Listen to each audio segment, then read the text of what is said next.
नमस्कार, Rajans career private limited के official YouTube channel में आपका स्वागत है। जैसे कि आप लोग को पता ही होगा कि हम लोग जो फर्स्ट क्वेश्चंस किए थे ऑटोमोबाइल से रिलेटेड, आज ऑटोमोबाइल के सेकंड क्वेश्चंस मतलब कि एमसीक्यू लेके आए हैं, जो कि 10 से 12 क्वेश्चंस होंगे और आपके आने वाले एग्ज़ाम के लिए मोस्ट इम्पॉर्टेंट होगा। तो चलिए इसी सीरीज़ को आगे बढ़ाते हुए देखते हैं ऑटोमोबाइल के क्वेश्चंस कुछ इम्पॉर्टेंट जो कि पेपर से रिलेटेड है।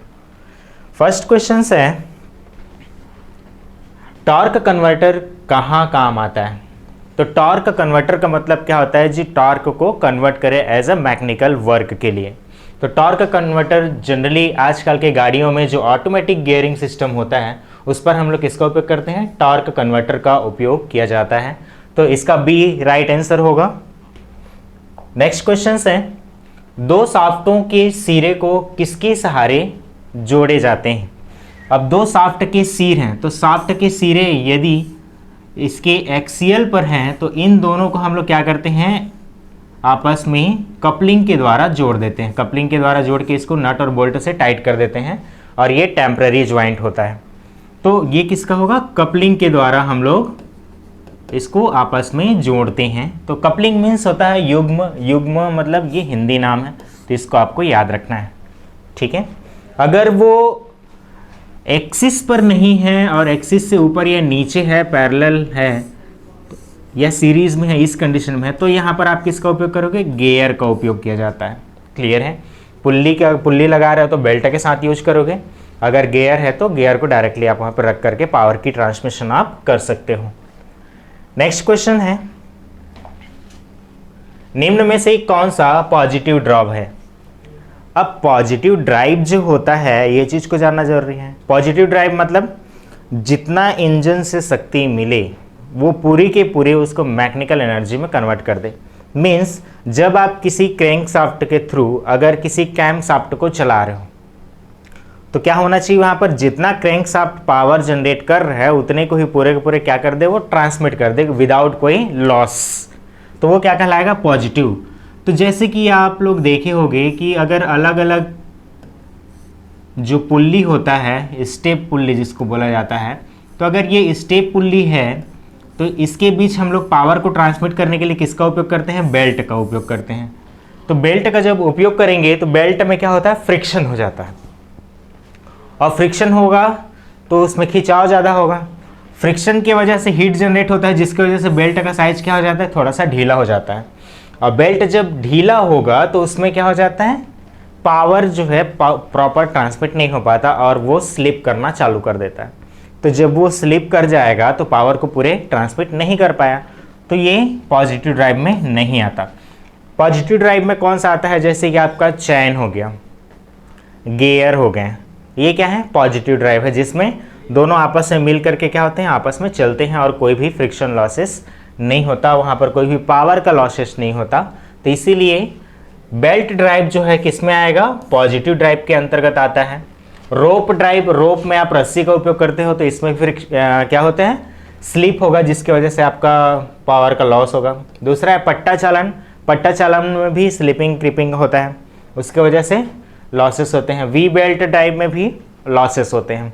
तो ये क्या है? गियर ड्राइव में हमेशा लॉसेस नहीं होता, इसीलिए इसको पॉजिटिव ड्राइव रखा गया है। क्लियर है? नेक्स्ट क्वेश्चन है, एक घूर्णी फ्लाईव्हील का आरपीएम निम्नलिखित द्वारा मापा जा सकता है। आरपीएम मतलब कि जो इंजन होते हैं उसके फ्लाईव्हील के आरपीएम को कैसे मेजर किया जाता है? तो उसको मेजर करने के लिए जनरली हम लोग किसका उपयोग करते हैं? स्टेब्रोस्कोप का उपयोग किया जाता है। स्टेब्रोस्कोप का उपयोग किया जाता है। इसका राइट आंसर क्या होगा? स्टेब्रोस्कोप का उपयोग किया जाएगा। नेक्स्ट है, इसमें और कुछ है, इसको याद रखना है आपको। बैरोमीटर। बैरोमीटर का उपयोग हम लोग किसके लिए करते हैं? प्रेशर को मेजर करने के लिए हम लोग बैरोमीटर का उपयोग करते हैं। एनेमोमीटर का उपयोग एयर की जो वेलोसिटी है उसको मेजर करने के लिए हम लोग इसका उपयोग करते हैं। तो ये तीनों ही इंपॉर्टेंट है, तो इसको आपको याद रखना है। आरपीएम। क्लियर है? राइट आंसर क्या होगा? स्टेब्रोस्कोप। नेक्स्ट है, एयर ब्रेक सामान्य रूप से प्रयोग होते हैं। एयर ब्रेक आजकल आप लोग देखे होंगे कि एयर जो होता है आपका ट्रेन का जितने भी ब्रेकिंग सिस्टम है वो सारे क्या हैं? एयर ब्रेकिंग सिस्टम होता है। और जितने भी हैवी ट्रक्स होते हैं वो सारे क्या रहते हैं, एयर ब्रेकिंग सिस्टम होता है। तो कार में अभी तो नहीं आया है, जीप में भी नहीं आया है, तो इसमें कौन सा, ट्रकों में एयर ब्रेकिंग सिस्टम सामान्यतः देखने को मिलता है। नेक्स्ट है, स्पार्क प्लग के इलेक्ट्रोड के मध्य अंतराल लगभग होता है। इलेक्ट्रोड प्लेट आपको पता होना चाहिए, जो स्पार्क प्लग होता है उसके स्पार्क प्लग के एक ग्राउंड अर्थ और एक सेंट्रल इलेक्ट्रोड, इन दोनों के मध्य क्या रहता है, गैप।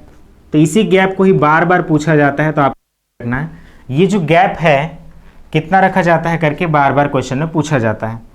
तो ये गैप जनरली 0.6 mm तक रखा जाता है, और इसके गैप को मेजर करने के लिए हम लोग किसका उपयोग करते हैं, ये भी आपको याद रखना है। तो फीलर गेज का उपयोग हम लोग किसके लिए करते हैं, इस गैप को मेजर करने के लिए करते हैं। साथ ही साथ में जो यहाँ पर आर्क जनरेट होगा, वो आर्क का उपयोग हम लोग क्यों कर रहे हैं, फ्यूल को इग्नाइट करने के लिए, फ्यूल इग्निशन के लिए, इग्निशन के लिए हम लोग किसका उपयोग कर रहे हैं, आर्क का उपयोग।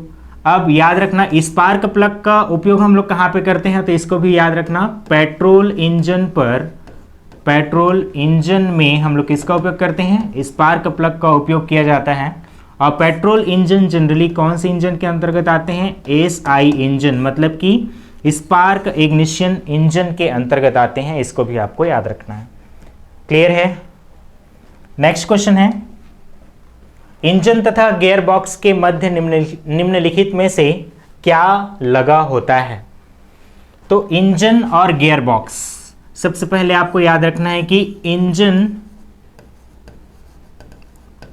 जो है पावर डेवलप करता है तो वो कहाँ भेजता है, क्रैंक शाफ्ट पर, और ये क्रैंक शाफ्ट से हम लोग क्या लगाते हैं, इसके बाद में रहता है क्लच, और क्लच के बाद में होता है प्रोपेलर शाफ्ट, और प्रोपेलर शाफ्ट के बाद जो पावर है उसको कहाँ भेजा जाता है, तो गियर बॉक्स पर, और गियर बॉक्स के बाद उसको चक्कों तक ट्रांसमिट की जाती है। तो इसमें बोला गया है इंजन तथा गियर बॉक्स के बीच।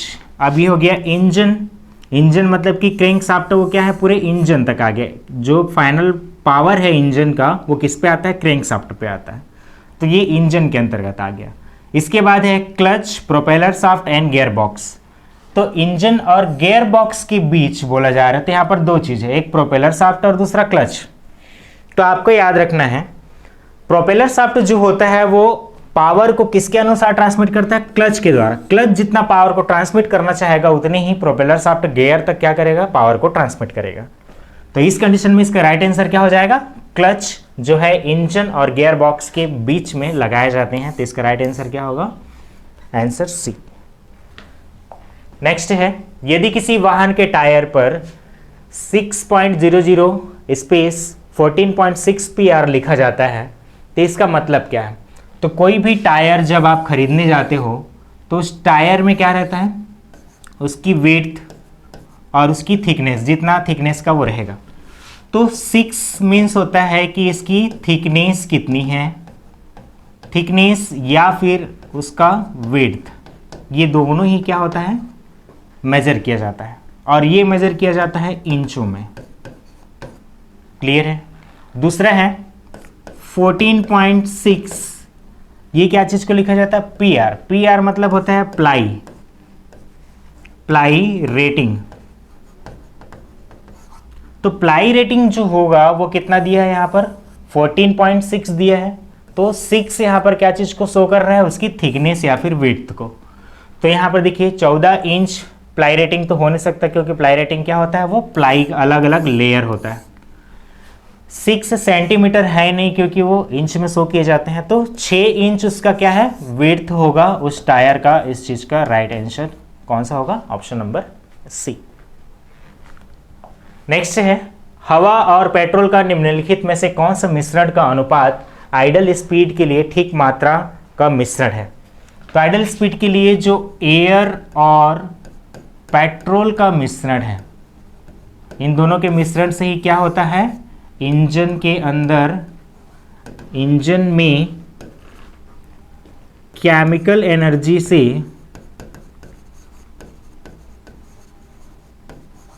किस में कन्वर्ट होगा, वो हीट एनर्जी में कन्वर्ट होता है।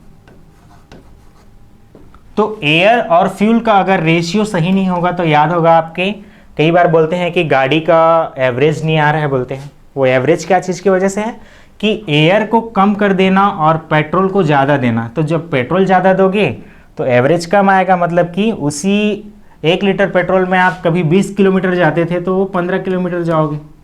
तो इसमें क्या होगा, लेकिन इंजन का पावर ज़्यादा हो जाएगा क्योंकि पेट्रोल की इग्निशन क्वालिटी ज़्यादा होती है। तो इसका रेशियो जो आइडल कंडीशन के लिए हम लोग कितना रखते हैं, तो 10:1 से लेकर के 11:1 तक इसका आइडल कंडीशन होता है। तो इसका राइट आंसर क्या होगा, ए। क्लियर है। नेक्स्ट है, इंजन में इनलेट वाल्व के साइज आउटलेट वाल्व के साइज से खाली स्थान होता है।